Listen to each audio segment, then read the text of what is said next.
Le tonnerre gronde, mais les marchés montent.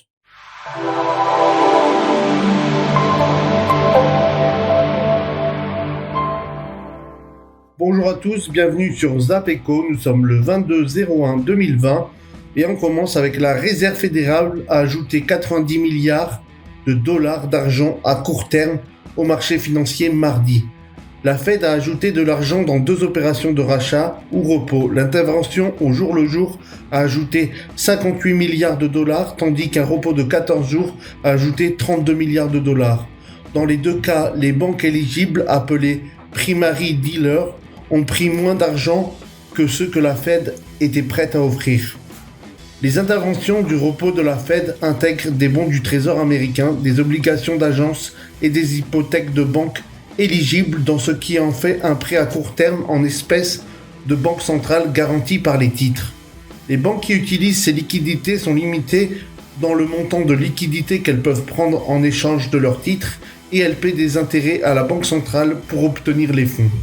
Donc vous voyez bien que la Fed a ajouté 90 milliards. Je ne sais pas si vous réalisez. Donc oui, nous sommes dans une crise financière. Oui, il va y avoir un crash économique. Mais pour le moment, la Fed ne fait que faire des injections. Donc profitez, pour les traders, profitez-en. Les marchés financiers, les marchés américains vont monter pendant quelques mois encore. Donc c'est le moment d'en profiter avant le grand crash, à mon humble avis. Après avoir presque paniqué hier face au risque de pandémie en provenance de Chine, les cas de coronavirus se multipliant, les marchés sont de moins en moins inquiets, si bien que l'indice de la bourse de Shanghai a clôturé en hausse mercredi, bien que la situation s'aggrave, chiffre à la pluie. Cela s'explique par le fait que la Chine joue la carte de la transparence, comme elle l'a prouvé avec plusieurs déclarations de l'agence de santé officielle hier soir, ne cachant pas la gravité de la situation et ne minimisant apparemment pas le nombre de cas de leur sévérité. Vous voyez, encore une fois, c'est une leçon à avoir parce que hier, tout le monde était en panique. Tout le monde a dit, allez, c'est encore le crash, ça va chuter, Shanghai, les marchés américains, etc. Moi, j'ai pas bougé sur ma position, j'ai gardé ma position et regardez, boum, c'est reparti tout de suite à la hausse. Donc, ne jamais paniquer dans les marchés financiers. On passe aux crypto-monnaies. Après Visa et Mastercard, c'est au tour de Vodafone. L'entreprise de télécom britannique Vodafone vient d'annoncer son retrait du projet Libra mené par Facebook. L'entreprise devient ainsi le 8e partenaire à quitter le projet Libra. Donc pour moi c'est une assez bonne nouvelle parce que je suis un peu anti-Libra quoi. Je suis plus pro-Bitcoin si vous suivez mes vidéos. Allez, on passe au graphe. Et nous voici sur les graphes, comme tous les soirs, SP500, Nasdaq. Donc quand je vous l'ai dit hier, les marchés américains ne feront que monter.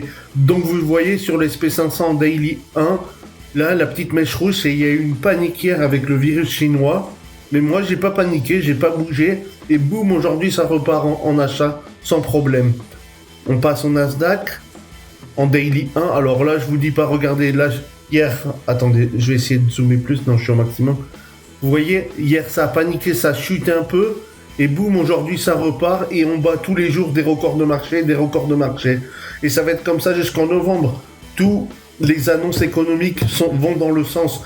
Trump est prêt à aller au taux d'intérêt négatif, la Fed va baisser les taux d'intérêt, l'injection de la Banque fédérale américaine d'argent, c'est de l'argent facile, donc je vous conseille à tous de prendre position sur les marchés américains en achat et non pas en vente pour le moment.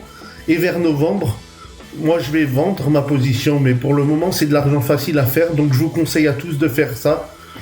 Si vous voulez me suivre, tant mieux, si vous voulez pas, tant pis. Dites-moi ce que vous tradez. Si mes infos vous servent ou pas, n'hésitez pas à liker et vous abonner. S'il vous plaît, abonnez, ça m'aide beaucoup à me motiver à continuer surtout. Et sinon, je vous dis à dans 10 jours parce que la semaine prochaine, je ne serai pas là. Et bon week-end à tous. Prenez soin de vous. Ciao. I'm in London, got my beat from London. Ice style, no stones, no Chanel.